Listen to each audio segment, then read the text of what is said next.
Bonjour à tous et merci pour votre présence ce matin. On va poursuivre donc cette deuxième journée des rencontres des villes moyennes sur le sujet donc de la désimperméabilisation ou stratégie de ville perméable ou encore de ville éponge. Alors l'actualité ces derniers temps nous a bien rappelé à quel point le désastre que peut causer le trop d'eau, avec évidemment, je pense aux inondations mortelles en Espagne, mais on n'oublie pas non plus le manque d'eau et les dégâts liés à la sécheresse, notamment en 2022, avec une année record en termes de sécheresse. Et ces deux phénomènes sont en fait les deux faces d'une même pièce des effets du changement climatique, qui sont aussi accentués par la façon dont on construit nos villes, avec des sols artificialisés et donc imperméables et qui ne permettent pas à l'eau de s'infiltrer correctement. À la Fabrique de la Cité, on s'intéresse au sujet de l'eau depuis plusieurs années à travers diverses notes et événements, et vous trouverez d'ailleurs dans le couloir notre dernière publication sur justement les bienfaits et les enjeux de la ville perméable. Ce matin, l'objectif, c'est de poursuivre cette réflexion, de comprendre si on assiste vraiment à un changement de paradigme sur la gestion de l'eau en ville, en quoi la nature et l'eau de pluie peuvent représenter un levier d'adaptation et d'atténuation des effets du changement climatique dans les villes, mais au-delà. Et enfin, est-ce qu'on doit parler justement du terme de ville perméable ou est-ce qu'on doit aller encore plus loin ? Alors, pour échanger ce matin, j'ai le plaisir d'accueillir Jonathan Schwitz, hydrologue indépendant et membre du conseil d'administration de l'Association pour une hydrologie régénérative, Gilles Boeuf, biologiste et professeur des universités, conseiller régional de Nouvelle-Aquitaine, ancien président du Muséum national d'histoire naturelle et également ancien conseiller de la ministre de l'Environnement, de l'Énergie et de la Mer. Cyril Janson, responsable du service assainissement de l'agglomération du Douaisis, et Jean-Yves Boga, expert gestion territoriale à l'Agence de l'eau à Tour-Garonne. Donc, pour commencer, pour poser le contexte, on va commencer justement pour mieux comprendre les liens entre changement climatique et eau et rapidement les bienfaits de la désimperméabilisation. Jonathan Schwitz, vu que vous êtes hydrologue, est-ce que vous pouvez nous rappeler un peu de quoi on parle ? Alors oui, bien sûr. Merci beaucoup Louise. Merci à toutes et à tous d'être là. Et puis merci à cette belle ville et à cette belle mairie de nous accueillir. Donc, comme tu l'as dit, je suis hydrologue et j'ai la lourde tâche un peu de placer le cadre et le contexte pour cette discussion autour de l'eau et de l'eau en ville en particulier, mais pas que, comme on le verra. Alors, notre rapport à l'eau, finalement, notre rapport occidental à l'eau, ça a toujours été, selon moi, un petit peu le fait de considérer cette ressource comme capricieuse, parce qu'on a l'impression qu'elle nous file entre les doigts lorsqu'on en a besoin, donc on a tendance à vouloir la retenir. Mais aussi, par moments, on a tendance à vouloir, on a aussi tendance, dans le passé, on a voulu la rejeter, l'éloigner de nous, parce qu'elle était vectrice, par exemple, de maladies ou de dégâts quand elle déferle, par exemple, dans les villes, comme ça a été le cas récemment, malheureusement, tragiquement, partout en Europe. Donc c'est ça notre rapport à l'eau. Et finalement, on a donc cette ressource capricieuse, au final, elle est un peu pâtie, elle est devenue victime de nos caprices. Donc parce qu'on a voulu dompter cette ressource, la dompter de différentes manières. Donc une première manière, c'est de dompter ce qu'on appelle, dans notre jargon, l'eau bleue, l'eau qui est visible dans les paysages, les rivières, les lacs, les zones humides. Donc vraiment cette eau bleue qui s'écoule à travers nos paysages. On a voulu la dompter. Ah, cette jolie eau bleue, ces jolies étendues d'eau, ces jolies rivières. Et paf, que je te le canalise. Et paf, que je te l'endigue. Et paf, que je te la pompe, que je te la transvase, que je te la stocke. Et paf, que je l'utilise pour la diluer ou évacuer les miasmes. Et paf, que j'ai envie de te la reprendre pour la traiter, la potabiliser, la renvoyer dans les milieux. Donc vraiment, toute une infrastructure sociotechnique développée pour vraiment essayer de dompter cette ressource. Et finalement, ce qu'il se produit finalement aujourd'hui, c'est que le changement climatique, le dérèglement climatique, vient exacerber ce dérèglement qu'on a déjà commencé à l'échelle des continents, en aménageant nos paysages de telle ou telle manière et en ayant ces pratiques vraiment sociotechniques qui essayent de dompter l'eau. Alors un chiffre pour illustrer ça, finalement, qui est repris dans le dernier rapport du GIEC, qui date d'une étude de 2019. L'humanité aujourd'hui détourne l'équivalent de la moitié ou redistribue l'équivalent de la moitié du débit total des fleuves du monde, donc à leur embouchure. Donc vous prenez la somme du débit de tous les fleuves du monde, divisé par 2, c'est la quantité que l'humanité est capable de redistribuer par ses activités, donc de manière très directe. Donc ça correspond à 24 000 milliards de mètres cubes par an. Donc ça, c'est pour l'eau bleue. Mais on n'a pas fait que détraquer l'eau bleue, on a aussi détraqué ce qu'on appelle l'eau verte, c'est l'eau des sols, c'est l'eau de la végétation. C'est l'eau vraiment qui est un peu moins visible, mais qui est tout aussi importante et qui est là. Et en fait, quand on touche à l'eau verte, on touche au sol. C'est à travers les sols, en fait, la modification des paysages et des sols qu'on touche à l'eau verte. Et les sols, bon, Gilles Boeuf en parlerait mieux que moi, mais c'est vraiment un milieu extrêmement important, c'est un milieu vivant, c'est la vie dans le sol qui donne aussi au sol sa capacité à réguler de manière naturelle les cycles de l'eau.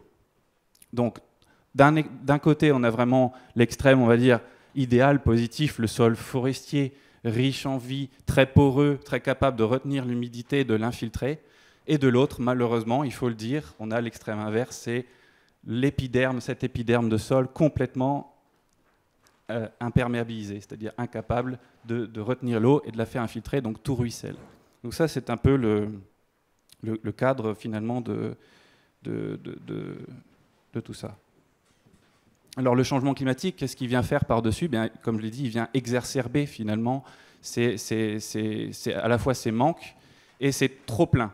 Donc qu'est-ce qui se passe avec le changement climatique ? Eh bien, on a une atmosphère capable d'avoir plus d'humidité, donc plus 7% par degré d'humidité dans l'air. Eh bien, cette humidité, à un moment donné, elle va pouvoir précipiter, si par exemple elle rencontre une zone d'eau froide, et c'est d'un coup beaucoup de précipitations, une augmentation de la quantité de précipitations lors des événements extrêmes. Donc depuis 1961, le GIEC a estimé qu'à l'échelle du monde, on a une augmentation de la probabilité d'avoir des événements de plus de 50 mm par jour. Donc c'est assez conséquent, c'est vraiment des très fortes, ça commence à être des très fortes précipitations, et donc c'est donc le trop-plein qui est là. Mais d'un autre côté, l'augmentation des températures, des canicules, vient exacerber les sécheresses. Et ça, on le sait, parce que plus on a d'énergie, plus on a de chaleur, plus l'eau a tendance à s'évaporer aussi sur de longues périodes dans l'année. Donc ça, c'est le trop peu d'eau. Donc voilà un peu le cadre, finalement, des journées d'aujourd'hui. Merci beaucoup, c'est très intéressant et ça nous rappelle bien le cadre. Gilles Boeuf, vous êtes biologiste et plus spécialiste du vivant. Comment vous pouvez compléter ce qui vient d'être dit au regard du vivant ? Je vais rebondir dessus. Bien aimé cette introduction. Il ne faut quand même pas oublier que le plus grand niveau d'eau de la Terre, c'est l'océan. Hein. Donc il faut démarrer sur l'océan, c'est 97% de l'eau. Il y a très peu d'espèces qui peuvent boire de l'eau de mer. Il y en a quelques-unes qui ont inventé des glandes à sel, des canards marins. Les baleines n'arrivent pas non plus à dessaler l'eau de mer. Nous, on ne sait pas faire non plus. Donc, on part de l'océan et toutes les réserves d'eau qu'on imagine ici, c'est que 3%. Et sur ces 3%-là, il n'y a qu'une partie qui est accessible. Il y a des eaux profondes dont tu as très bien parlé, toutes ces eaux souterraines aussi. Et alors, ce qu'il faut dire quand même, c'est que pourquoi l'eau est-elle si importante ? C'est que tous les êtres vivants, du coronavirus 19 à l'humain, un bébé humain, c'est 3/4 d'eau liquide. On l'a oublié. Ici, dans la salle, vu nos générations, nos âges, on est à peu près 2/3 d'eau. Il y a un peu moins d'eau chez les femmes que chez les garçons, c'est comme ça, dans l'histoire de l'évolution. Et c'est super intéressant. Et pour rebondir là-dessus, avec des spécialistes de la ressource en eau, moi, mon métier, c'est l'eau dans les systèmes biologiques. Et vous avez vu, sur le mot perméabilité, j'ai beaucoup aimé, parce que moi, je suis endocrinologue et physiologiste, les membranes biologiques sont perméables. C'est-à-dire que le vivant, depuis le début, d'abord, il existe grâce au fait que l'eau est liquide sur la Terre. Sans eau liquide, il n'y aurait pas de vie sur la Terre. Parce que les conditions de la masse de la Terre et sa distance par rapport au Soleil font que l'eau se trouve en grande partie sous forme liquide. Ça, c'est fondamental. Ce qui veut dire que dès que on va toucher à cet équilibre-là, les grands équilibres biogéochimiques, on va affecter très fortement, comme vous l'avez bien dit, en fait, ces systèmes. Donc l'eau, elle est plus qu'indispensable. Nous sommes faits d'eau. Nos cerveaux, en ce moment, on discute, c'est 80% d'eau. Et ça, il faut le hurler tous les jours. C'est pas un truc qu'on peut banaliser, en fait, en permanence, quoi. Donc tout ça mis au bout du compte, et sur la ressource en eau, effectivement, alors pendant longtemps on a cru que l'océan était inépuisable en fait. Les fleuves que vous évoquiez aussi, on n'en est pas là du tout. Et sur l'eau, bon, vous le savez très bien, il y a toujours deux gros problèmes, c'est la quantité d'eau et sa qualité. Et aujourd'hui, dans un monde actuel où on voit justement pour les raisons climatiques nos débits de rivières s'effondrer, sur la Garonne, le 2 septembre l'an dernier, un tiers du débit, 29 degrés. Comment vous allez refroidir une centrale nucléaire avec de l'eau à 29 degrés? La question est posée, bien évidemment. Hein, avec les copains de l'agence de l'eau, on travaille beaucoup là-dessus. Donc faire attention effectivement à cette ressource. La perméabilité, elle est essentielle. Toutes les membranes biologiques qui séparent un milieu de l'autre hein, sont liées à une loi physique de base, qui s'appelle l'osmose. On parle souvent d'osmose. Hein. J'aime bien dans les entreprises parce qu'on prend des mots biologiques. L'ADN de l'entreprise, j'adore. Hein. L'écosystème de l'entreprise, l'osmose de l'entreprise. Oui, pourquoi pas, mais revenons là-bas. C'est une loi physique qui fait que quand vous avez deux milieux d'eau salés, qui n'ont pas la même salinité, ça échange en permanence. Et c'est pour ça que dès qu'on touche à ces échanges, à la perméabilité, on affecte profondément les systèmes, en fait. Ça, c'est très important. Donc, ceci dit, dès le moment où on admet que nous sommes faits d'eau et qu'on ne peut pas s'en passer, vous tenez un mois sans manger, vous tenez quelques jours sans boire. Donc, l'eau, quand un paysan me dit « Monsieur le professeur, il me faut de l'eau pour mon maïs », je dis « Oui, on ne peut pas élever un bébé humain sans eau liquide non plus. » Donc, vous voyez que si la ressource se raréfie, on va aller vers des problèmes, effectivement, de compétition, d'accès à cette ressource. Donc, quantité, qualité. Après, je dirais que aujourd'hui, ce qu'on vit, alors, bien sûr, les humains, je me rappelle, je faisais un cours à l'École normale supérieure en octobre 2007. Alors, je ne sais pas à quel jour près, mais on publiait à ce moment-là que pour la première fois, l'humanité était plus citadine que rurale. C'est le moment où l'humanité est passée plus d'humains dans les villes que dans les campagnes. Et ça fait qu'augmenter en permanence. Maintenant, on aura les 3/4, puis 90%. Et on ne s'est pas occupé de la gestion de l'eau en ville, en fait. Et là, pour revenir à ce que vous disiez, moi, je voyais sur l'eau dont on avait travaillé, eh bien, vous avez de l'eau qui tombe et qui fait que ça augmente de 1 mètre à l'heure parce qu'on a complètement imperméabilisé les sols. Autoroutes, aéroports, les villes. Montpellier est une ville où vous avez la plus grande surface de parking de supermarchés ramenée, effectivement, au nombre d'habitants. Et Montpellier, dès qu'il pleut un peu, ils sont sous l'eau. Et c'est là que nous, j'ai bien aimé votre remarque, on a profondément affecté ceci.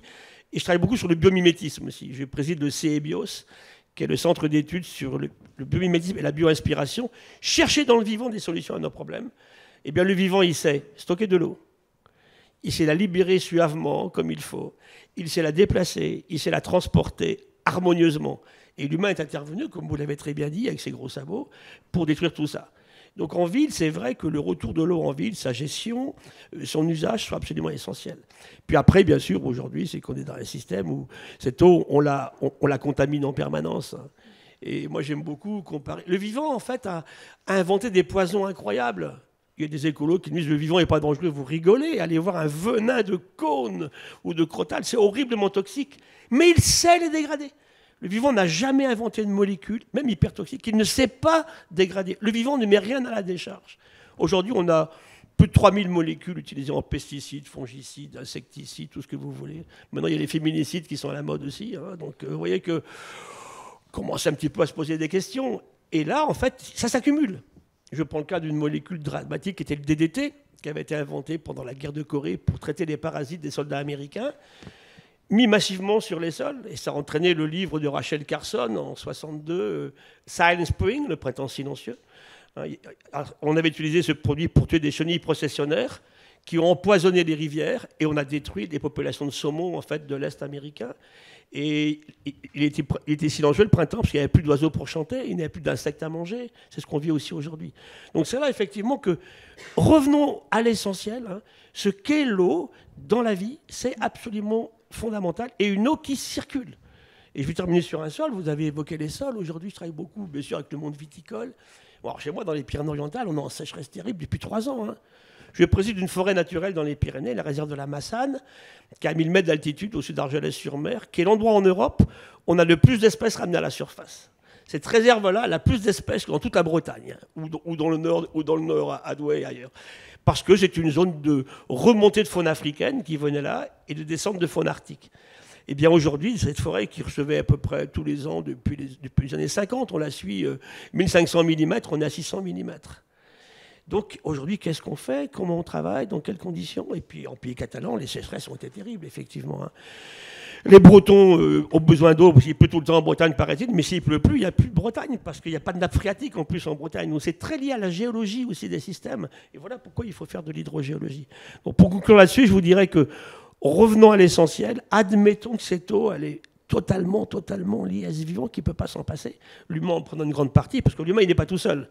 Il est avec 30 milliards de poulets, 1,3 milliard de vaches, 400 millions de cochons, qui aussi, bien sûr, utilisent de l'eau. Et un animal en bonne santé, l'humain dedans, il va utiliser l'eau qu'il faut pour la journée, il va l'éliminer en permanence. Donc si on touche à ces barrières-là, on va se heurter au problème que l'on a aujourd'hui. Inspirons-nous du vivant pour faire ça, hein. C'est absolument essentiel. Et si on a ce respect pour le vivant, en l'aimant, ben vous verrez qu'on arrivera beaucoup mieux à gérer nos problèmes. Donc il y a plein de choses qu'il faut aujourd'hui regarder tout à fait différemment et arrêter de croire que ces questions sur la biodiversité sont des élucubrations d'écolos farfelus. C'est la clé même de la physique, de la chimie et de la vie. Merci beaucoup. Alors justement, pour lutter contre ces risques à la fois d'inondation et de protection de la biodiversité, à Douai, ça fait longtemps que le sujet est sur la table. Et Cyril Janson, vous êtes le responsable du service assainissement de l'agglomération. Est-ce que vous pouvez nous rappeler comment le sujet est venu sur la table et comment le changement de regard s'est opéré il y a plusieurs décennies ? Alors c'est exactement ce que vous avez dit, c'est un manque d'équilibre, c'est un dérèglement entre l'imperméabilisation et la perméabilité des sols qui nous est arrivé. C'est en 1990, donc plusieurs orages décennaux qui se sont succédés. Donc on essaye d'expliquer aux gens que la première fois que c'est exceptionnel, que ça devrait arriver dans 10 ans ou la prochaine fois, sauf que ça arrive 3 mois après, 3 mois après, et ainsi de suite. Donc en 1 an et demi, 5 orages décennaux. Politiquement pas acceptable, donc une demande politique assez forte chez nous de dire vous vous débrouillez, messieurs les techniciens, les ingénieurs, mais il faut trouver une solution.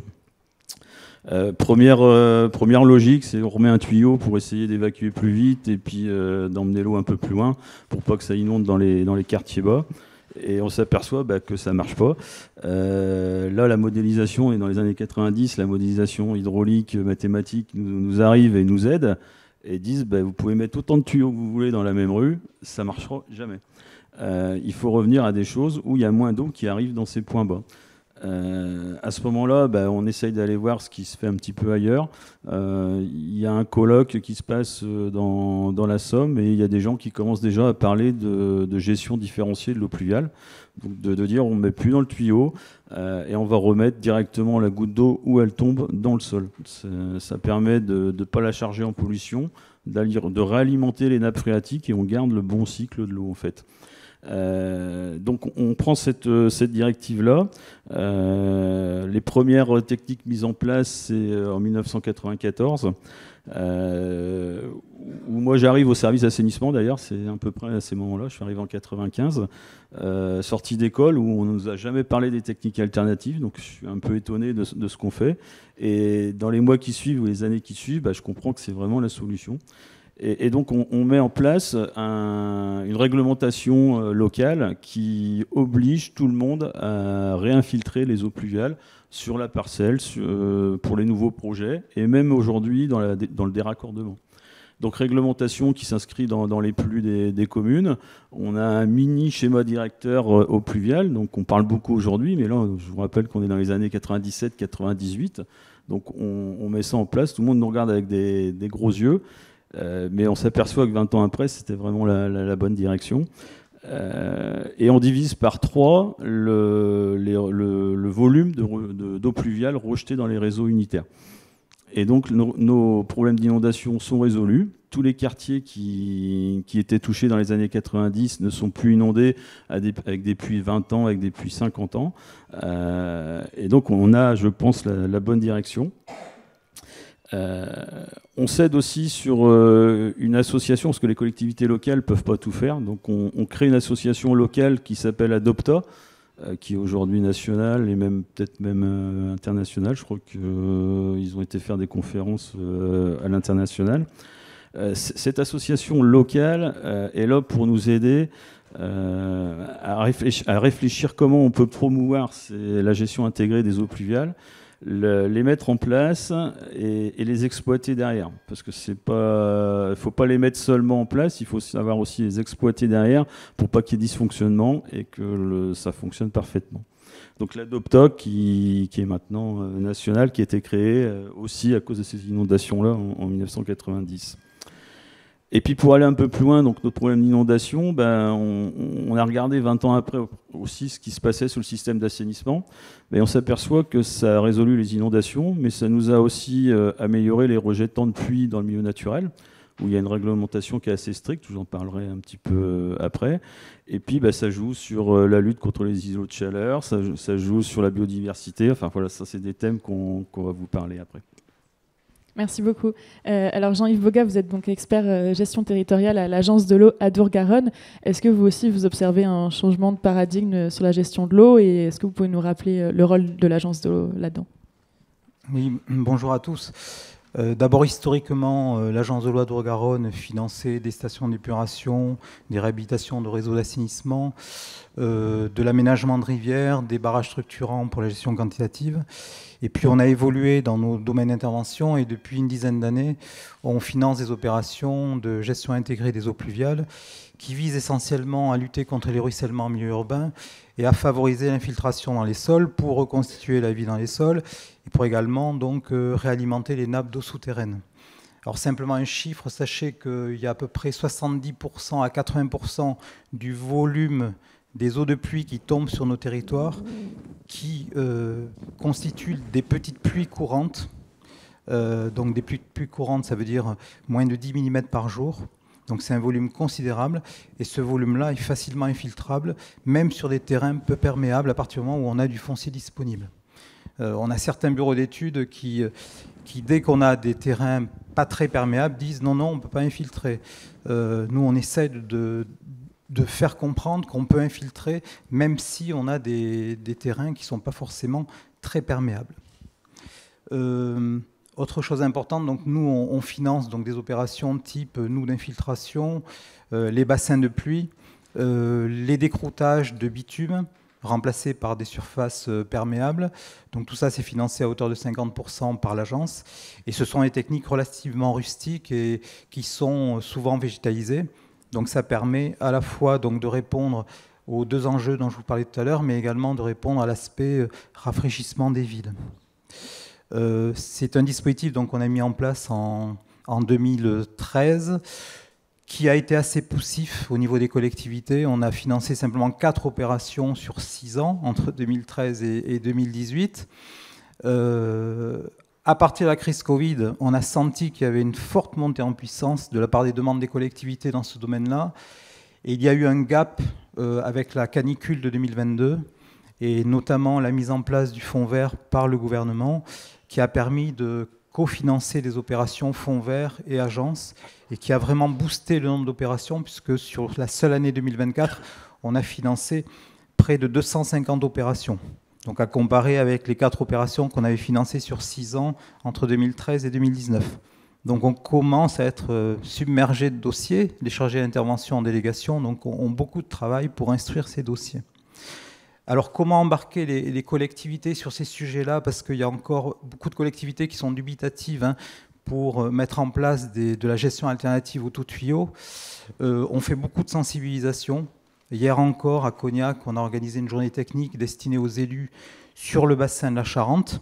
Il y avait une centaine d'élus qui étaient présents pour les sensibiliser avec des experts sur ces techniques d'infiltration qui, je le rappelle, sont relativement rustiques et sont moins coûteuses aussi pour les collectivités en termes d'investissement. On fait également de l'animation. On a une animation portée par l'Office international de l'eau sur l'ensemble du bassin de Garonne pour organiser régulièrement des webinaires, des visites de terrain aussi. On essaie de valoriser les retours d'expérience. On a de plus en plus de retours d'expérience et d'opérations dites exemplaires qu'on essaye de montrer aux élus qui ne seraient pas forcément convaincus. Donc ça, c'est important de faire venir in situ des collectivités pour que d'autres élus montrent à ces élus-là des expériences qui fonctionnent bien.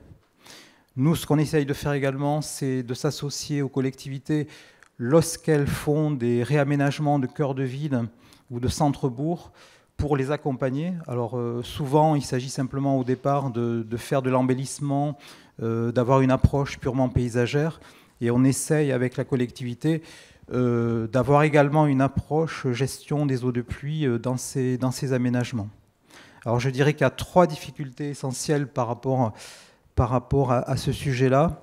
Premier sujet, c'est que dans les écoles aujourd'hui, écoles d'ingénieurs ou écoles qui forment des techniciens supérieurs, dans le domaine de l'hydraulique notamment, il y a très très peu de modules dédiés donc, à tout ce qui est lié à l'infiltration dans les sols. Donc ça, c'est un vrai manque. On a également un manque en termes d'ingénierie au niveau des maîtres d'œuvre et des bureaux d'études.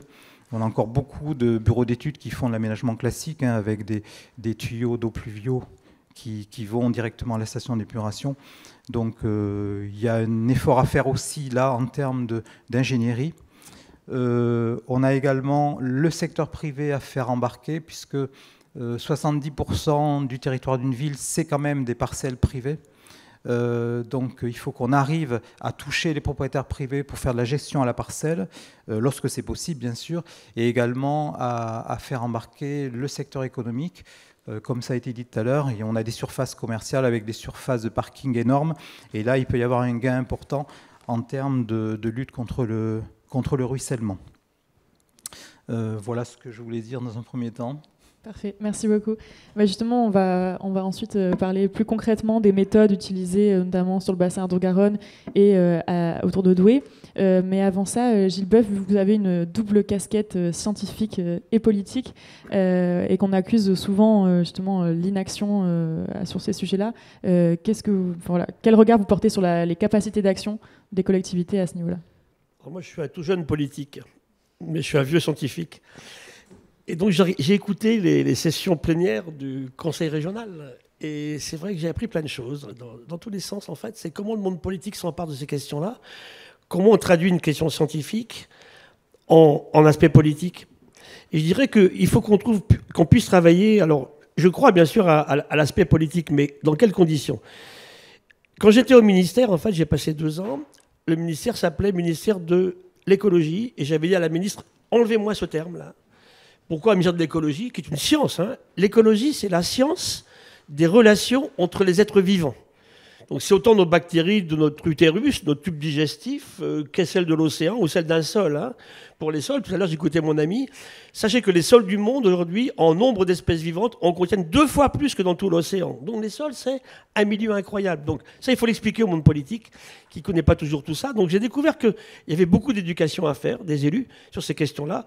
Le terme biodiversité, ils ne connaissaient pas vraiment bien. Hein. Alors c'est un peu... C'est quoi la biodiversité? Est-ce que c'est la nature? Non. Hein. La biodiversité, c'est la partie vivante de la nature. Une montagne, un cristal de quartz, un fleuve, c'est pas de la biodiversité. Parce qu'elle est apparue plus tard, hein, quand la Terre se forme. Donc ça, je l'explique. Hein. Elle a 4,6 milliards d'années. 700 000 années après, le vivant apparaît, les premières cellules, justement, avec des questions de transfert d'eau de l'eau de mer à la cellule, dans l'océan. Et puis la vie vit pendant très longtemps dans l'océan, puis un jour elle sort de l'océan. Donc tout ça, il faut l'expliquer. Et la politique, pour moi, il nous faut vraiment le pilier de la compréhension des mécanismes. Mais il nous faut 4 piliers pour réussir. Il nous faut la science, et je vais le crier une seule fois. La science n'est pas une opinion. Écoutez nos hommes politiques, ils sont bourrés d'opinions, aucune base scientifique. En ce moment, c'est pire que jamais. Hein. Je les renvoie dos à dos, à droite et à gauche. La science n'est pas de droite ou de gauche. Hein. Et ça, il faut le dire tout le temps. Alors, je ne voudrais pas d'un monde dirigé par les scientifiques, ça ne marcherait pas. Hein. On l'a vu pendant le Covid, on avait l'OM d'un côté, Marseille contre les Parisiens, ça ne marche pas. Mais par contre, il faut les écouter un petit peu plus. C'est un peu ma propension à dire au monde politique, dans ces assemblées, faire venir des scientifiques. J'étais déjà venu, moi, au conseil régional à l'époque, avant que je sois moi-même élu, hein, parler des pollinisateurs, hein, et parler de l'eau aussi. Après, il nous faut de la politique. Et moi, je suis quelqu'un qui dit clairement aujourd'hui... Utiliser la science écologique n'est pas l'apanage des écologistes. Hein. Il faut que tous les partis politiques, quels qu'ils soient, si vraiment, au fond d'eux-mêmes, ils veulent réharmoniser l'humain avec leur planète, il faut qu'ils fassent de l'écologie scientifique. Le 3e pilier, alors on travaille beaucoup en Nouvelle-Aquitaine là-dessus, c'est tout le monde associatif. Comment est-ce qu'on favorise l'enseignement de l'écologie scientifique, encore une fois, hein, pas l'écologisme, on est d'accord, hein, vous faites bien la différence, hein, au monde associatif. Les types qui défendent un coin de forêt, qui défendent une vallée, les réserves naturelles, les réserves nationales, régionales, tout ça c'est super important. Les zones humides, hein, une bassine en plastique, c'est pas une zone humide. Hein, je le hurle à mes collègues du monde agricole. Hein. Ils transforment de l'eau froide et propre en eau chaude et sale. Ça peut pas marcher ça à terme. Hein. Il faut revenir à des réalités, mais vraiment de bon sens. Hein. Donc Et ce monde associatif, il a une immensité de gens qui se battent tous les jours. Dans les grandes entreprises, d'ailleurs, ils sont souvent dans le monde associatif. Ce que nous, on appelle au muséum les sciences participatives. C'est le fait qu'en sciences, il faut que la politique régionale favorise ça. Le muséum à Paris, c'est 2500 personnes, 500 chercheurs, 20 000 qui nous appellent tous les jours. J'ai mangé ma première pêche, mon premier pruneau à Agen, hein. J'ai ramassé mes premières cerises, j'ai vu ma première hirondelle, ça c'est super intéressant. Et le quatrième aspect, c'est l'entreprise. Aujourd'hui, dans une économie capitaliste qui est la nôtre, alors elle est certainement beaucoup trop libérale, hein, il est clair que si l'entreprise ne s'empare pas de ces questions-là, le monde politique ne pourra pas agir. Donc si chacun stimule, aiguillonne l'autre, c'est un peu le rôle du politique. Donc aujourd'hui, moi je me dis comment on traduit effectivement la gestion de l'eau, aujourd'hui par exemple, hein, le climat qui change trop vite. Le climat, il a toujours changé. Le drame actuel, c'est qu'il change beaucoup trop vite. Et là, il faut parler d'océan en ce moment. Moi, je vois la montée du niveau de la mer, elle monte 6 fois plus vite sur nos îles de la côte, ici, là, en Nouvelle-Aquitaine, qu'il y a une trentaine d'années. La Terre a été beaucoup plus chaude, beaucoup plus froide. Elle a été, la mer beaucoup plus haute, beaucoup plus basse. Quand ils font la grotte Cosquer, il y a 25 000 ans, ils n'ont pas fait en apnée les types à 18 mètres de profondeur. Hein. Donc la mer, elle était loin, elle était à 100 km de là. Et tout est comme ça. Vous voyez, et c'est ça qu'il faut qu'on reprenne. Alors, aujourd'hui, évidemment, ce n'est pas les mêmes. Et l'humain, ce que vous l'avez très bien dit, modifie toutes ces vélocités et ces changements. Moi, j'aime pas trop le mot de dérèglement parce que si on parle de dérèglement, on pourrait croire que le climat a été réglé un jour. Il n'a jamais été réglé. Il y a effectivement aujourd'hui un changement climatique qui est absolument catastrophique. Il faut de très mauvaise foi pour ne pas reconnaître qu'il est bien lié aux activités humaines. Hein. On a fait des calculs mathématiques avec des collègues australiens. Vu la vitesse du changement, pour que l'homme ne soit pour rien, c'est une chance sur 100 millions. Quoi, hein. On est bien, effectivement, là-dedans jusqu'au cou. Hein. On me dit, oh, mais maintenant, ils reconnaissent tous que le climat change. J'ai plus pardon qui me dit, mais par contre, est-ce que vous êtes sûr qu'on y est pour quelque chose? C'est là qu'est la question du rôle du monde scientifique, en fait, dont le monde politique doit s'emparer pour qu'on puisse effectivement convaincre des gens. Et que fait chacun? Donc, si vous voulez, le politique, pour moi, aujourd'hui, il a un rôle essentiel parce qu'il y a des décisions qu'il faut prendre de protection de milieu. Les zones humides, il faut les garder. Quand je vois qu'on a drainé en Nouvelle-Aquitaine, je parle de là, mais c'est pareil en Bretagne, toutes les zones qu'on avait, toutes les zones humides, hein, on a perdu 80% des zones humides sur la planète. Dans les conventions Ramsar, on s'en rend compte. Or, une zone humide, il ne serait pas passé ce qui s'est passé à Valence. Hein. Elle stocke de l'eau, quand il tombe de l'eau, elle la garde. Et puis elle la restitue tranquillement, petit à petit, ensuite, pendant des périodes de sécheresse qui n'étaient pas là. Et moi, je l'ai vu dans des travaux d'hydraulique, par exemple, en Normandie. Alors, c'était un mot horrible. Hein. Moi, j'avais 20 ans. Hein. Je vais rectifier une rivière qui avait mis 3 millions d'années pour avoir des beaux méandres qui marchaient très bien, sans inondation et sans sécheresse. On l'a rectifié. Alors voilà, à première pluie, inondation du siècle. J'adore ça aussi. Pas de pluie, c'est la sécheresse. Et moi, je regarde beaucoup, j'aime beaucoup quand un maire me dit « Tempête du siècle sur l'île de Saint ». J'adore. Très bien, je note bien Tempête du siècle. Le goémon sur le clocher de l'église de l'île de Saint. Et 3 ans après, il me dit « Écoutez, professeur, retempête du siècle ». Alors, je dis « Écoutez, il y a un problème, parce que comment on définit une tempête du siècle si j'en ai 2, effectivement, en quelques années ?» Et l'île de Saint va être sous l'eau, de toute façon. Et ce n'est pas des digues qui vont empêcher cela. Donc, il faut que l'humain, en fait, il faut que l'humain se mette un peu de glace sur la tête. Il faut tuer 3 gros défauts de l'humanité sur ces questions-là. D'abord, l'imprévoyance, on fait tout sans réfléchir. Une culture de l'impact. Si je fais ça, qu'est-ce qui va se passer? Si je ne le fais pas aussi, c'est très... Tous les jours, vous verrez, vous allez être beaucoup mieux capable de réagir face à l'adversité et vous allez retarder Alzheimer parce que vos neurones vont servir tous les jours. Donc c'est important. Culture de l'impact. Deuxièmement, l'arrogance. L'humain est toujours meilleur que les autres. Hein. Et puis on voit ce qui se passe. L'île de Ré, là, sur Cynthia, qu'est-ce qui s'est passé? En une nuit, hop, on est revenu à 3 îles. Hein, qu'on avait à coup de béton et à coup de remembrement mis sur un système... Et ça va revenir, bien évidemment. Et puis la cupidité. Je crois que c'est des défauts. Et c'est là-dedans qu'il faut que ça change, en fait. C'est pour ça que, pour l'expliquer sur l'eau, c'est un merveilleux système. Je finirai sur une anecdote. Je me suis beaucoup intéressé à l'histoire de l'Occitanie entre 1050 et puis 1321, l'histoire des Cathares. Et quand l'armée franque arrive, l'armée du pape d'ailleurs, arrive à Valence, on est en 1209. Et donc ils vont assiéger, bien sûr, Béziers, c'est le massacre de Béziers, et après château de Thermes. Et à Thermes, ils avaient un puits. On ne faisait pas de château fort sans puits. Hein. L'importance de l'eau, c'était super important. Manque de chance, il y a une grosse pierre de la catapulte des Français, hein, qu'ils appelaient, ils venaient de Paris, on parlait l'occitan et le catalan un peu plus au sud. La pierre tombe juste dans le puits et le bouche. Et alors le poète de l'époque, il dit, bien sûr, ils avaient du vin, mais nul ne peut vivre sans eau pure. Hein. C'est un texte de 2210. Hein. Il faut revenir à ça, quoi. Et c'est pour ça que le monde politique doit s'emparer de ces questions-là, les traduire, effectivement. Il faut aider ce qui est fait dans des considérations, effectivement, de respect de l'environnement. Alors, sans tuer l'activité économique, hein. Là, je vais aller dans le Grand Est la semaine prochaine. Le président de région m'invite, on va avoir 2 heures de débat, réconcilier écologie et économie. Ben voilà, tout est là, c'est ça le rôle du politique aujourd'hui. Merci. Alors justement, il y a quand même beaucoup de collectivités françaises qui s'emparent du sujet et qui changent leurs pratiques. Jean-Yves Boga, vous avez justement travaillé sur plusieurs projets sur le bassin. Est-ce que vous pourrez nous en décrire un ou deux? Oui, donc je vous propose trois projets qui concernent des villes dites moyennes. J'aime pas trop ce terme de moyenne, mais bon, sur Aurillac, sur Cap-Breton et sur Colomiers. Alors sur Aurillac, dans le département du Cantal, c'est une opération intéressante parce que c'est pas un dossier qui a été déposé par une collectivité, mais c'est un dossier qui a été déposé par un office HLM. On essaye d'avoir de plus en plus d'influence auprès des bailleurs sociaux, parce que là aussi, il y a un potentiel important en termes de désimplantation des zones de parking qui sont en bas des immeubles. Donc là, vous voyez, vous êtes sur une zone qui est très minérale, qui est très urbanisée, avec des bars HLM, donc une voirie bitumisée, quelques petits espaces verts à l'origine, avec une belle bordure qui sépare la voirie de l'espace vert.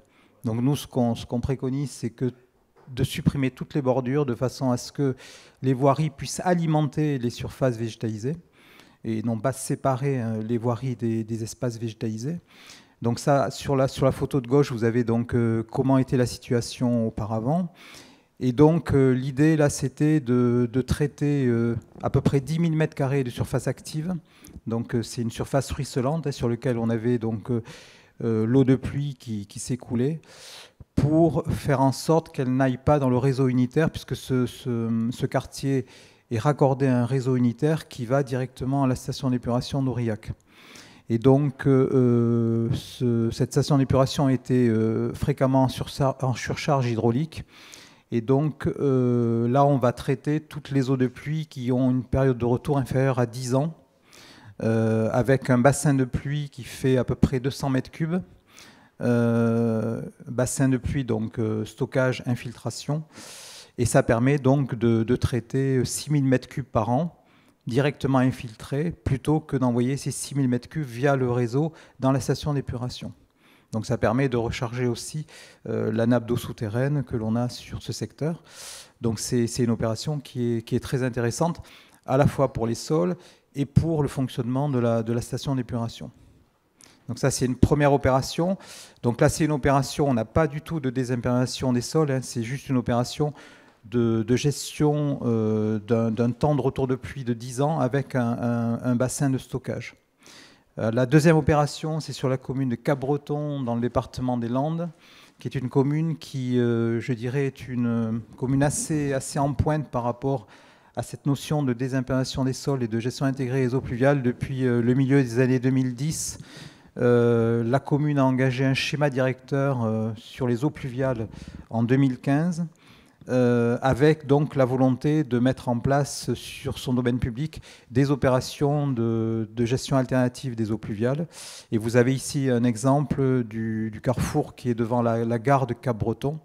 Donc c'était un rond-point avec une voirie très très large qui a été requalifiée, avec une voirie plus étroite, et dans le centre du rond-point a été mis en place un parking perméable, donc avec notamment un mélange terre-pierre sur les zones de stationnement, avec de l'écorce de pin sur ce mélange terre-pierre, et donc le parking est complètement perméable. Il est également végétalisé. La volonté de la commune, c'était de recréer une sorte de forêt urbaine au niveau de ce secteur. Voilà, donc la commune de Cap-Breton nous sollicite tous les ans sur une opération différente. Donc il y a eu divers quartiers de Cap-Breton qui ont été équipés de cette façon-là. Et enfin, troisième cas, c'est sur la commune de Colomiers. Donc là, on est dans la banlieue toulousaine. C'est la deuxième commune du département de la Haute-Garonne. avec une opération, donc là on en a beaucoup, des opérations de végétalisation de cours d'école. On a financé à peu près 70 cours d'école depuis la crise Covid. Donc c'est un concept qui est né avec le CAUE de Paris, qui a lancé le concept de cours Oasis il y a maintenant presque une dizaine d'années. Et donc il s'agit de débitumiser les cours d'école.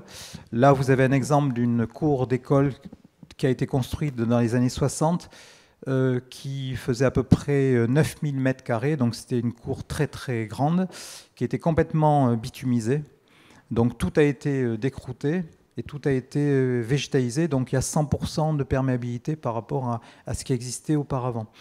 Ce qu'il faut savoir, c'est que c'est un projet technique qui nous intéresse, effectivement, mais c'est aussi un projet pédagogique, puisqu'on a associé donc, les équipes pédagogiques, mais également les enfants dans la conception du projet.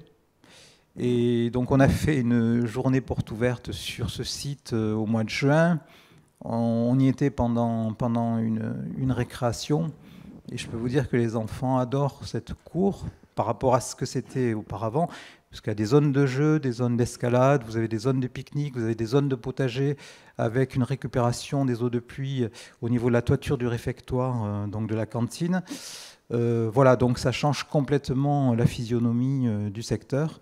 Et donc la commune de Colomiers va se lancer dans un programme de renaturation de ces cours d'école avec 2 ou 3 cours d'école végétalisés tous les ans. Merci beaucoup. On va terminer sur les exemples concrets avec Cyril Janson.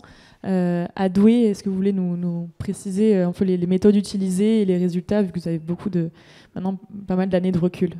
Merci. Alors je vais rebondir sur ce qui a été dit sur les cours d'école. En effet, avant on imperméabilisait tous les cours d'école pour que les gamins ils soient dans le propre et que les habits soient pas sales et que tout se passe bien. Aujourd'hui on revient complètement à l'inverse et on renverse les cours d'école et les enfants, les instits, tout le monde est heureux de ça. Et les cours oasis, on appelle ça chez nous. Donc pour revenir sur mon territoire, je vais me mettre dans un système d'assainissement qui est un peu plus dans le thème de nos échanges de ville moyenne, médiane comme on a dit hier, sur l'unité de Saint-Noble.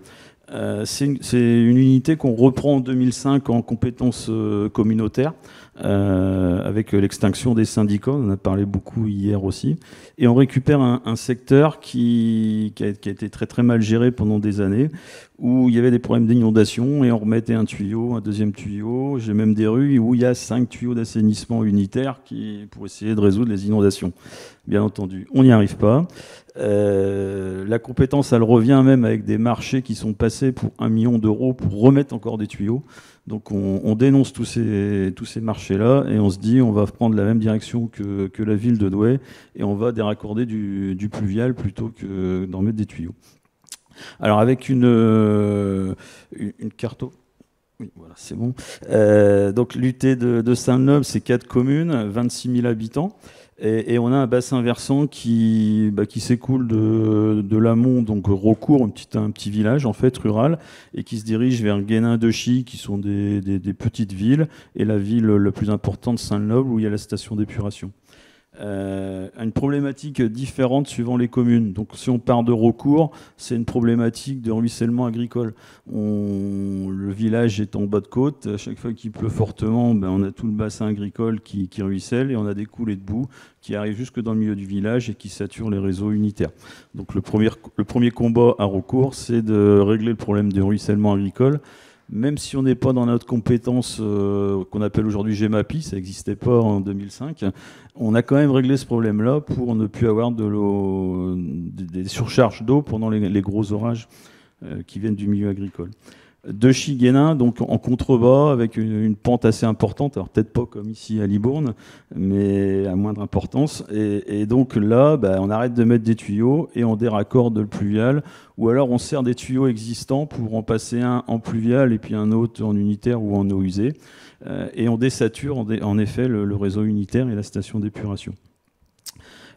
Sur ces communes de Dochy et de Guénin, il y avait eu un gros bassin de 700 mètres cubes qui avait été fait pour pallier des fortes précipitations. Donc quand ça commençait à déborder dans la voirie, hop, on remplissait le bassin. Grâce au déraccordement qu'on a fait, le bassin était plus utile pour lutter contre les inondations, parce qu'il n'y en avait plus. Donc on l'a reconverti. Il sert de bassin de stockage, restitution après la pluie, pour stocker 700 mètres cubes et le renvoyer à la station d'épuration après. Et puis Saint-Noble, qui est dans les marais, donc il y a une nappe haute avec des eaux claires parasites qui rentrent beaucoup dans les réseaux. Et donc là, on va faire plutôt des tranchées drainantes avec des drains pour abaisser artificiellement la nappe phréatique devant les maisons, pour éviter que les gens pompent la cave et me remettent ça dans le réseau unitaire. Donc, voilà. Et on va envoyer ça vers le milieu naturel, dans des zones humides justement. Et puis on profite pour déraccorder les eaux pluviales des voiries et des toitures des privés pour remettre aussi dans ces zones humides. Donc secteur très très mal géré. Donc je vous le disais, on était autour des 2005, on était à 20% de rejet de temps de pluie vers le milieu naturel. Donc la réglementation du 21 juillet 2015, c'est 5%. Donc quand on rentre 100 mètres cubes dans le réseau d'assainissement, on a le droit d'en rejeter que 5 à un moment donné quand ça sature, ce qui est quand même très peu. Nous on était à 20 en 2005.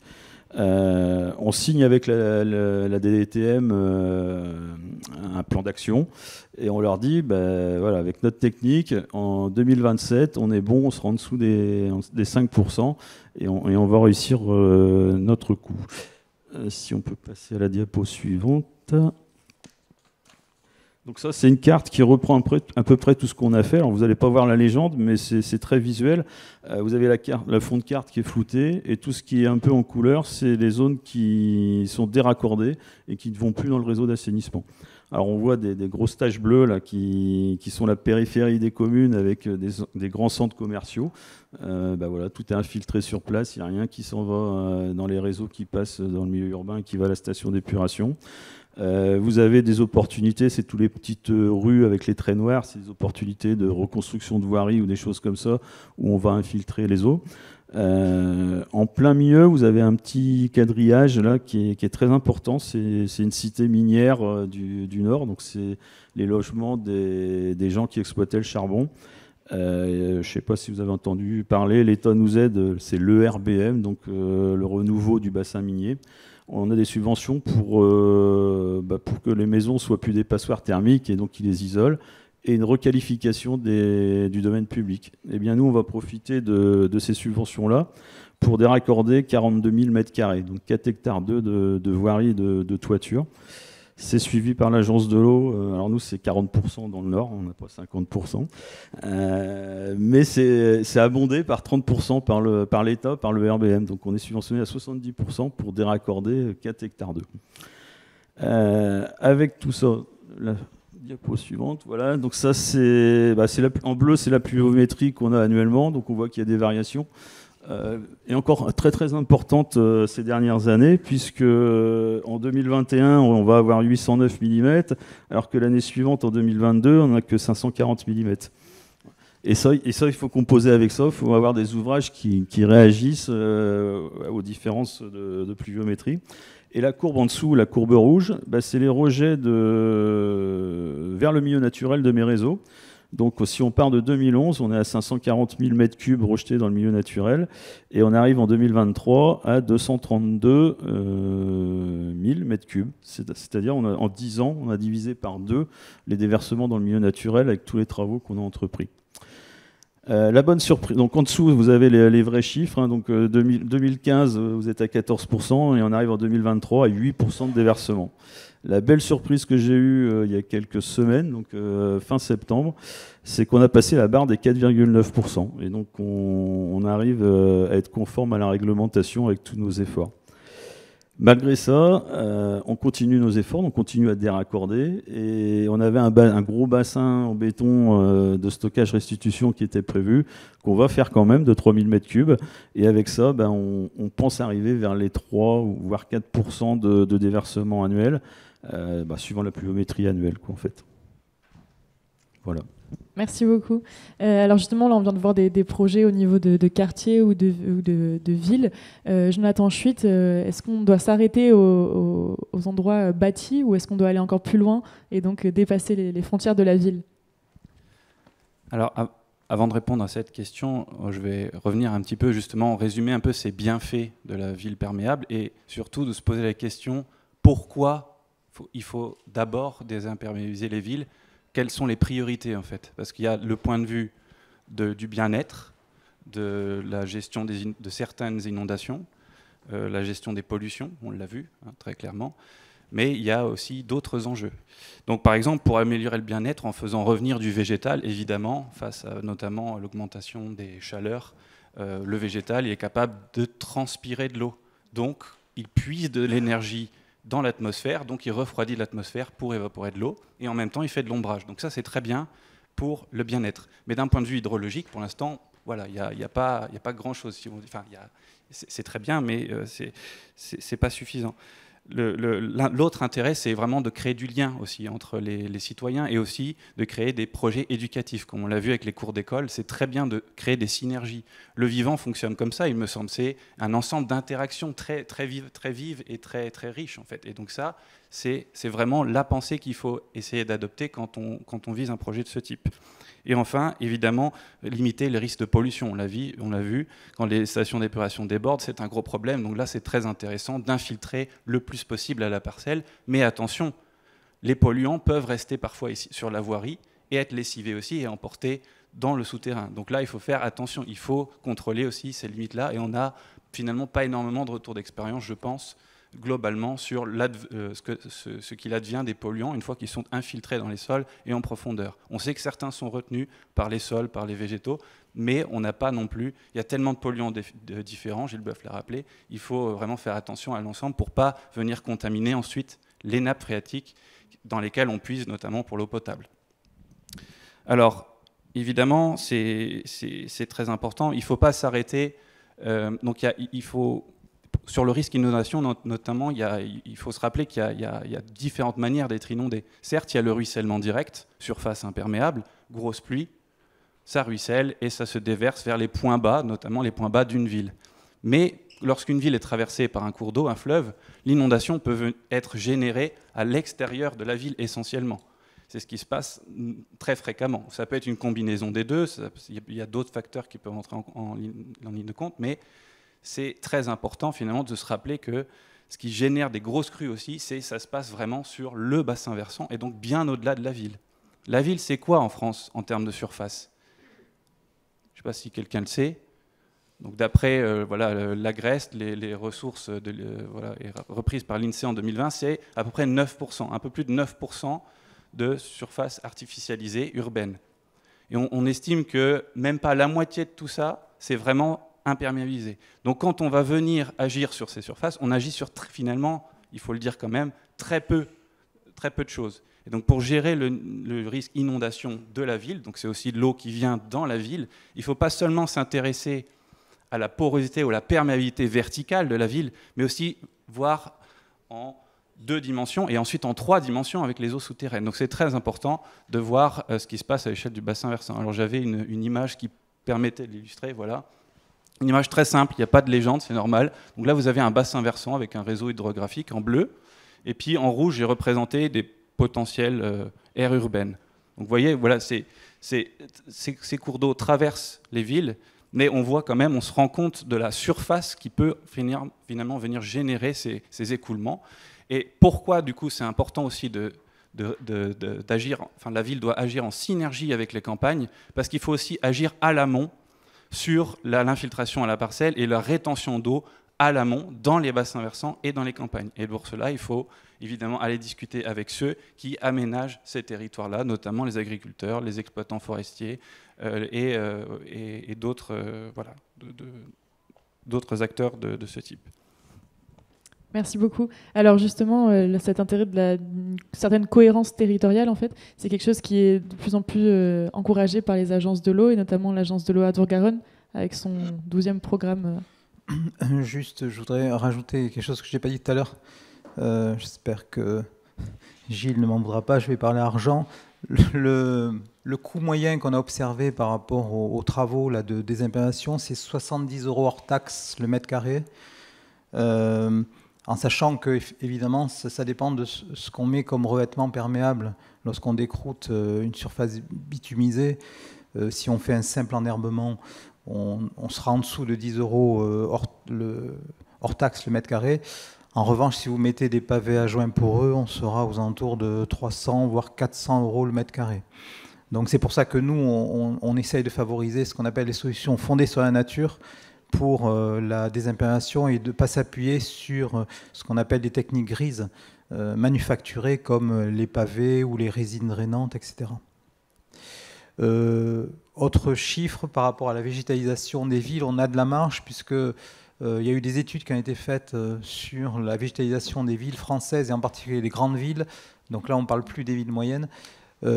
Paris est végétalisé à hauteur de 5%, Toulouse à hauteur de 9% et Nice à hauteur de 22%.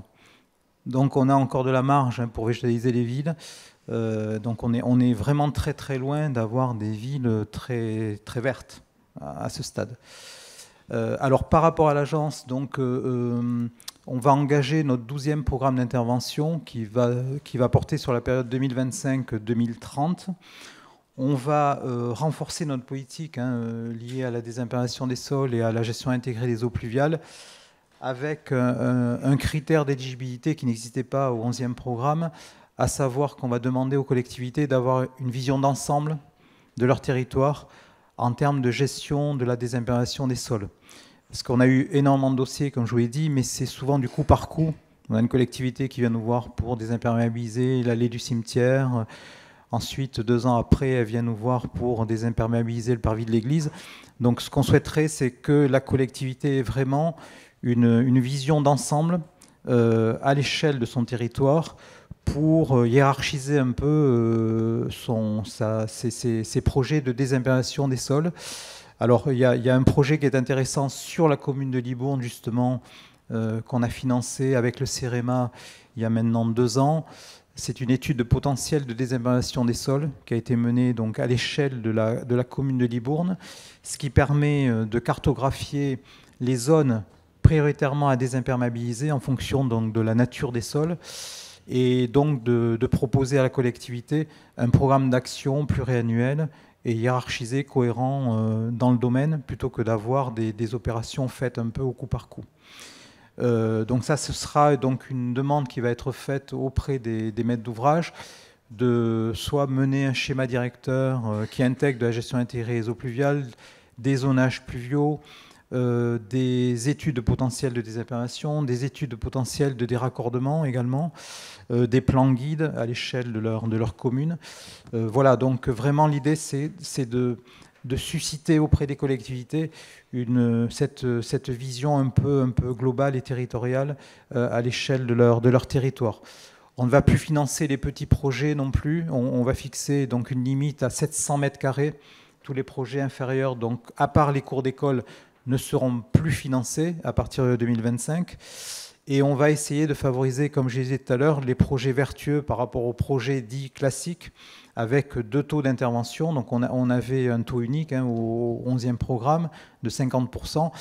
À partir de 2025, on aura donc un taux de 50%, mais également un taux majoré de 70% pour les projets vertueux. Et ce qu'on appelle un projet vertueux, c'est un projet qui majoritairement fait appel à des solutions fondées sur la nature. Soit c'est un projet qui se déraccorde complètement du réseau, donc un projet zéro rejet dans le réseau, soit c'est un projet de désimprégnation ou de gestion intégrée des eaux pluviales qui est combiné avec un projet de renaturation d'un cours d'eau urbain, comme ce qui a été fait à Villefranche-de-Rouergue récemment. Voilà, donc on va essayer d'aller vers des projets un peu plus exemplaires et donc de financer plus fortement ces projets exemplaires. Et à noter également qu'à compter du 1er janvier 2025, on pourra financer des animations locales. Je vous ai dit tout à l'heure qu'au P11, on avait une animation, mais qui était à l'échelle du bassin de Garonne. On aura la possibilité de financer à l'échelle locale, donc que ce soit au niveau des départements, au même titre qu'il existe des SATES pour faire de l'assistance technique sur l'assainissement. On pourra financer des assistances techniques sur la gestion intégrée des eaux pluviales. On a d'ores et déjà 4 départements qui sont intéressés, le département du Tarn, le département de l'Aveyron, le département de la Charente et le 4e département, je ne l'ai plus en tête. Voilà, donc sur les 25 départements qui nous concernent. Donc ça permettra d'apporter un appui auprès des collectivités pour les conseiller et prêcher la bonne parole dans ce domaine. Et on pourra financer également des animations portées par des collectivités, des intercommunalités, plus localement, donc que ce soit au niveau des communautés d'agglomération ou des communautés de communes. Merci beaucoup. Alors, malheureusement, il ne nous reste que 5 minutes, donc je propose peut-être de voir s'il y a déjà des questions dans la salle. Et s'il n'y en a pas, on pourra continuer notre tour de table. Oui, bonjour, j'ai une question pour Monsieur Janson, mais peut-être pour vous-même également, sur la déconnexion et des raccordements des eaux pluviales. Est-ce que c'est du domaine de la réglementation ou de la loi? Ma deuxième question étant pourquoi aujourd'hui il est toujours interdit de ne pas pouvoir raccorder nos eaux de toilette ou de douche au réseau des eaux, enfin pas au réseau des eaux pluviales, à nos descentes d'eau pluviale, par l'intermédiaire de bacs de récupération. Voilà. Alors le premier volet de la question, donc la réglementation nous pousse à arriver à un objectif, mais ne nous donne pas les moyens pour y arriver. Donc c'est la collectivité elle-même qui va mettre ses règles locales pour pousser les gens à déraccorder le pluvial. Donc nous, c'est ce qu'on a fait dans le règlement d'assainissement, dans le schéma directeur d'eau pluviale, et donc c'est traduit dans les PLU des communes, et donc c'est une obligation réglementaire chez les particuliers de déraccorder le pluvial. Le déraccordement, il va d'une véranda, d'un abri de jardin, d'un garage, donc 20 mètres carrés pour un particulier, jusqu'à un parking de 3 hectares pour un centre commercial. Votre deuxième question, donc sur la réglementation de la réutilisation des eaux de pluie, il n'y a pas d'interdiction de le faire. Vous pouvez réutiliser les eaux de pluie pour les toilettes, par exemple. Si, vous pouvez. Vous avez une déclaration à faire en mairie, c'est un CERFA qui existe. Par contre, on vous demande de mettre un compteur pour la réutilisation pour qu'il y ait un paiement de la redevance d'assainissement des eaux utilisées. Réintégrer l'eau et donc aussi du végétal et de la nature, c'est aussi faire entrer dans la ville de la faune, de la flore. Jusque-là, tout le monde est d'accord, quoique l'arrêt des phytosanitaires à Paris ait causé quand même beaucoup de débats à un certain moment, puisque les rues, d'un coup, étaient plus nettes. Ils se mettaient à pousser des choses dans tous les sens. Les Parisiens ont dû apprivoiser cette nouvelle verdure. Mais avec la faune, vous disiez, ça va du coronavirus à... Voilà, ça va aussi... ça passe par les moustiques, par exemple. Ça passe par des tas d'espèces plus ou moins sympas pour les humains. Et comment on passe ce cap-là de dire, au fond, réintégrer la nature, c'est aussi réintégrer potentiellement des eaux stagnantes, et donc dans les eaux stagnantes... Pour ça, il faut revenir à ce qu'est l'humain. L'humain est un ensemble complexe de tas d'espèces qui vivent dans lui et sur lui. Alors, il y a des choses qui sont délétères, des choses qui sont bénéfiques. C'est pareil en ville. Moi, je me rappelle, quand je présidais le muséum, un de mes combats, ça a été de faire interdire le glyphosate au cimetière du Père-Lachaise. La fille, elle mettait autant de glyphosate sur une tombe que le paysan sur un hectare ici. Donc, c'est les mentalités qu'il faut qu'on change. Là. Moi, j'ai les mauvaises herbes qui vont gratuiter l'abdomen du grand-père enterré. Bon, ça va pas être très grave. Donc, il y a vraiment une question de mentalité. On fait beaucoup de choses participatives là-dessus, nous, sur le retour du vivant en ville, qu'on appelle par exemple Sauvage de ma rue. Tous les Parisiens ont participé. Et on se rend compte qu'il y a 7000 espèces de plantes en France. On a fait le tour, on les connaît toutes aujourd'hui. On ne trouve pas une nouvelle plante. Il y en a 1000 dans Paris. Mais ce n'est pas délétère, au contraire. Pour revenir, on a parlé des sols tout à l'heure, plus, si tu veux, tu auras de vivants installés, plus tu vas gérer tes questions de problèmes, justement, de moustiques et autres, en fait. C'est l'association. Quand on était au ministère, là, c'est boulevard Saint-Germain, le fait d'avoir ramené simplement des bacs avec des fleurs, c'était pas des hectares, on gagnait 3 degrés sur 200 mètres. Jardin des plantes, c'est 27 hectares. Et alors, je voulais embêter mes copains d'école normale supérieure, donc le même thermomètre au sein du jardin, et rue d'Ulm. Il y avait 8 degrés d'écart, ça passe ou ça casse. Donc, quand on fait le bilan global, c'est très bénéfique finalement. Ce qu'il faut, c'est se sortir de l'idée que le fait d'avoir du vivant installé est forcément délétère ou pathologique. On se rend compte aussi que les maladies des gens dans les grandes villes sont différentes durant les 30 dernières années de vie, selon qu'ils ont ou non accès à un parc avec des arbres au sein de la ville. Pas 3 arbres, hein, il faut vraiment... Donc tu vois, c'est intéressant parce que l'intégration... Alors le bien-être, c'est quoi, hein, mais c'est vrai qu'aujourd'hui, l'humain a besoin aussi de ce vivant de cette nature. Après, on travaille beaucoup avec maintenant les hôpitaux de rééducation après des accidents de la route, les grands blessés médulaires. On récupère mieux à Cerbère en pays catalan qu'à Livry-Gargan, à Roissy en France. Donc vous voyez que tout ça, c'est intéressant à regarder. Alors, scientifiquement, on va jusqu'au bout. Donc, mais de laisser croire aux gens que le fait qu'il y ait du vivant, c'est pas bien. Non, au contraire. Alors, il y a des mauvaises herbes sur le trottoir. Moi, je me rappelle, tous mes amis maires me disent « Ouais, il vient râler parce que c'est génial, finalement. » Et moi, j'admire la petite plante qui se sort d'un interstice incroyable de béton. C'est génial. On l'a vu, par exemple, sur l'industrie minière. Hein, parce qu'on parlait des sols tout à l'heure. On dépollue des sols par ces solutions-là. Il y a une petite plante moche comme tout, mais géniale, qui vit en Calédonie, qui stocke 13% de nickel dans sa sève. C'est là-dessus qu'il faut aller la chercher, l'étudier, la travailler. Alors après, on peut gérer, bien sûr, l'apport ou pas. Mais le retour du vivant en ville, de toute façon... Alors pour les moustiques, c'est un peu différent, parce que les moustiques, c'est l'humain qui crée ces conditions-là. Récemment, on parlait du moustique tigre. Je faisais des émissions sur France Info, et les gens disaient, mais pourquoi il y a des moustiques tigres? Ils viennent de Thaïlande, hein. L'Aedes albopictus, ils ne vivaient pas chez nous, ils n'en avaient pas du tout ici, il y a 20 ans, même il y a 10 ans. Hein.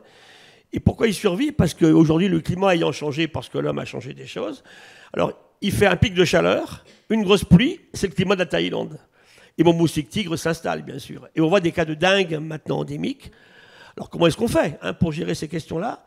Mais de faire croire aux gens que, non, au contraire, globalement, c'est bénéfique. Alors, bien sûr, il faut qu'on regarde ça. Et pour revenir à l'eau, on a beaucoup travaillé sur le Covid à l'époque avec Limoges. On faisait nos suivis du virus dans les eaux de la ville. C'était spectaculaire. Hein. Le Covid commençait à bloomer sur un coin de la ville et hop, il y avait le cluster qui démarrait la semaine suivante. Et il faut revenir aussi, il ne faut pas oublier l'eau de mer non plus dans la gestion de l'eau. Hein. Moi, je suis très aujourd'hui marqué pour mes amis ostréiculteurs, dont le métier est détruit quand les stations d'épuration littorales débordent et que ça grouille, bien sûr, de germes très pathogènes. Hein. Et ça, c'est pas normal. C'est qu'on a des paysans de la mer absolument incroyables. Et ce que j'aime chez les ostréiculteurs, c'est qu'il y a autant de femmes que d'hommes. Hein. Il y a 14 000 marins pêcheurs en France, 4 femmes. Il y a 22 000 ostréiculteurs, 11 000 femmes. Donc si on veut garder des femmes sur la côte en France, en dehors du seul tourisme, travaillons avec eux pour qu'on puisse sauver ces activités-là. Donc tu vois, c'est des relations permanentes. Et c'est là que prend l'intérêt d'une seule santé. Expliquer aux gens qui sont malades parce qu'on dégrade notre environnement. Mais le retour du vivant en ville, c'est bien. Merci beaucoup. On va devoir terminer et libérer la place pour Quentin Brière, maire de Saint-Dizier, qui nous rejoint en visio.